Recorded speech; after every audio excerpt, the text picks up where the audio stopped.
अस्सलाम वालेकुम। आज का हमारा टॉपिक है बॉटनी के वेरी शॉर्ट क्वेश्चंस। आज हम करेंगे बॉटनी के वेरी शॉर्ट क्वेश्चंस। अब वेरी शॉर्ट क्वेश्चन जो होते हैं वो 1 मार्क का एक क्वेश्चन होता है, तो हम फिर उसी के हिसाब से इस तरह से करना होगा कि अपने आंसर को छोटे से छोटा बनाने की कोशिश करनी होगी। कुछ आंसर्स बड़े भी हो जाएंगे, लेकिन वो बाकी के सवाल इतने छोटे पूछे हुए होते हैं कि वो आपस में बैलेंस हो जाती है टाइमिंग्स। तो फर्स्ट क्वेश्चन है हमारे पास कि what are the pyrimidine bases of DNA structure. अब डीएनए की जो न्यूक्लियोटाइड बेसिस होती हैं वो 4 होती हैं, adenine, cytosine, thymine and guanine.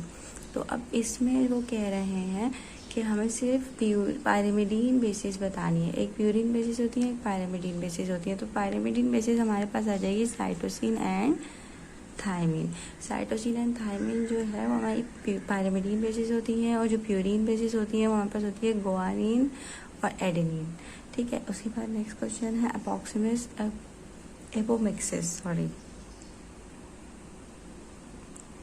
Apomixis and parthenocarpy. Apomixis क्या होती है? एसेक्सुअल रिप्रोडक्शन होती है। अब हमें थोड़ा डिफरेंस देखना है दोनों डेफिनेशंस का। एपोमिक्सिस जो होती है एसेक्सुअल रिप्रोडक्शन होती है, जिसमें क्या होता है कि फर्टिलाइजेशन तो नहीं होती है लेकिन सीड्स प्रोड्यूस हो जाते हैं। ठीक है। सीड्स प्रोड्यूस होते हैं विदाउट फर्टिलाइजेशन। किस तरह से कि जो डिप्लॉयड सेल होते हैं ना वही ग्रोथ करके ओव्यूल में चेंज हो जाते हैं, फिर वो यंग प्लांट बना देते हैं। लेकिन इस तरह के प्रोसेस में सीड प्रोड्यूस होता है, लेकिन इसमें फर्टिलाइजेशन इंक्लूड नहीं हुई है। जबकि पार्थेनोकार्पी जो होती है ना वो नेचुरल या आर्टिफिशियली भी की जा सकती है। उसमें ये होता है कि फ्रूट तो प्रोड्यूस हो जाता है लेकिन क्योंकि फर्टिलाइजेशन नहीं होती है, इस वजह से इन फ्रूट्स में सीड नहीं होता, या ये फ्रूट जो है सीडलेस होते हैं। ठीक है। नेक्स्ट क्वेश्चन है हमारे पास के मतलब उन्होंने मॉडल पेपर में इस तरह से दिया हुआ था कि हमें इनमें से किसी एक की डेफिनेशन लिखनी है। तो ऑटोसोम में उन्होंने कहा हुआ है कि क्रोमोजोम्स जो कि तमाम मतलब मेल और फीमेल्स में सेम होते हैं अगर स्पीशीज सेम है। अगर स्पीशीज सेम है तो मेल और फीमेल में जो सेम क्रोमोसोम्स होंगे उन्हें कहेंगे ऑटोसोम्स। एंड वो क्रोमोसोम्स जो कि मेल और फीमेल में डिफरेंट होते हैं, फॉर एग्जांपल सेक्स क्रोमोसोम्स जिन्हें कहते हैं, जो कि मेल में जो है एक्स एंड वाई की फॉर्म में होते हैं और फीमेल में एक्स एंड एक्स की फॉर्म में होते हैं, तो इन्हें कहते हैं सेक्स क्रोमोसोम्स। इसके बाद हम नेक्स्ट क्वेश्चन करेंगे।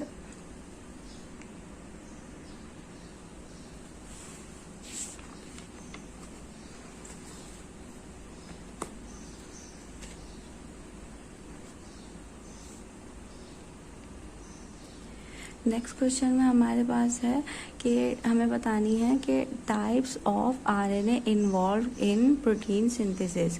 आरएनए की वो टाइप्स जो प्रोटीन सिंथेसिस में इन्वॉल्व होती हैं, बेसिकली बस उनके नाम बताने हैं हमें। तो 3 तरह की टाइप्स होती हैं, हमने बता दिया, मैसेंजर आरएनए, राइबोसोमल आरएनए और ट्रांसफर आरएनए। मैसेंजर आरएनए क्या करता है? न्यूक्लियोटाइड बेस को डीएनए से राइबोसोम्स तक लेके आता है। ट्रांसफर नाम से ही सजेस्ट कर रहा है वो अपना फंक्शन।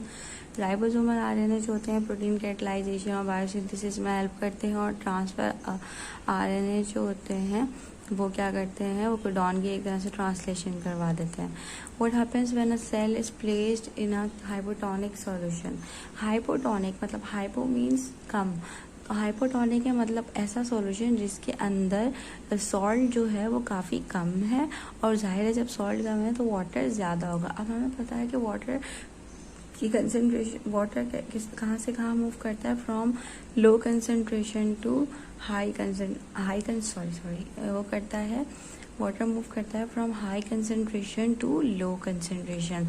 अब जब हाइपोटोनिक सॉल्यूशन में, यानी फॉर एग्जांपल यहाँ पे हमारे पास आ जाता है एक कंटेनर और इसमें मैंने एक सेल डाला हुआ है, और जो सॉल्यूशन है ना ये हाइपोटोनिक है, मींस इसके अंदर हमारे पास वाटर ज़्यादा है, तो वाटर मूव करेगा from high concentration to low concentration. तो ये सेल के अंदर जमा होना स्टार्ट कर देगा वाटर जो है हाइपोटोनिक सॉल्यूशन में। अगर हम सेल को प्लेस करें तो वाटर जब सेल के अंदर एंटर होगा ना तो क्या होगा? उसकी सेल मेम्ब्रेन जो होगी, जैसे फॉर एग्जांपल सेल मेम्ब्रेन है, ये ऐसे स्ट्रेच होना स्टार्ट हो जाएगी और होते होते जो उसके बाहर सेल वॉल है ना, ये उससे जाके लग जाएगी। जब ये सेल वॉल तक जाके पहुंच जाएगी तो ये मज़ीद प्रेशर एक्सर्ट करेगी सेल वॉल पे, लेकिन ज़्यादा एक्सपेंड नहीं हो पाएगी। सेल वॉल इसकी एक्सपेंडिबिलिटी को इनहिबिट करेगा। इस कंडीशन को कहते हैं टर्जिडिटी, यानी सेल जो है हमारा टर्जिड हो जाएगा। ठीक है, उसके बाद नेक्स्ट क्वेश्चन में उन्होंने सिंपल बोला है कि नंबर ऑफ क्रोमोसोम्स बताने हैं पी और शुगर कैन के, तो इनके नेम्स भी बता दिए हैं। तो पी में 14 होते हैं और शुगर कैन में 80 होते हैं। ठीक है, उसके बाद नेक्स्ट क्वेश्चन है हमारे पास, define meristematic tissues and name its types.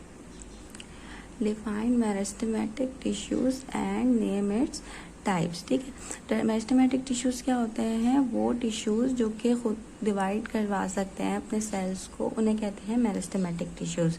अब मेरिस्टेमेटिक टिश्यूज जो है, अब जाहिर है प्लांट में किसी किसी पॉइंट पर मेरिस्टेमेटिक टिश्यूज प्रेजेंट होंगे। ठीक है, तो उसमें हमारे पास आ जाता है 3 तरह के होते हैं। एक होता है एपिकल मेरिस्टेम, एक होता है लेटरल मेरिस्टेम और एक होता है इंटरकैलरी मेरिस्टेम। अब आप जो है इनके नाम से बिल्कुल भी कंफ्यूज नहीं है, ये बहुत ईजी है। एपिकल मेरिस्टेम जो होता है वो क्या होता है? फॉर एग्जाम्पल ये मेरा प्लांट है, इसकी रूट्स हैं, सॉरी फॉर द डायग्राम, इसकी रूट्स हैं।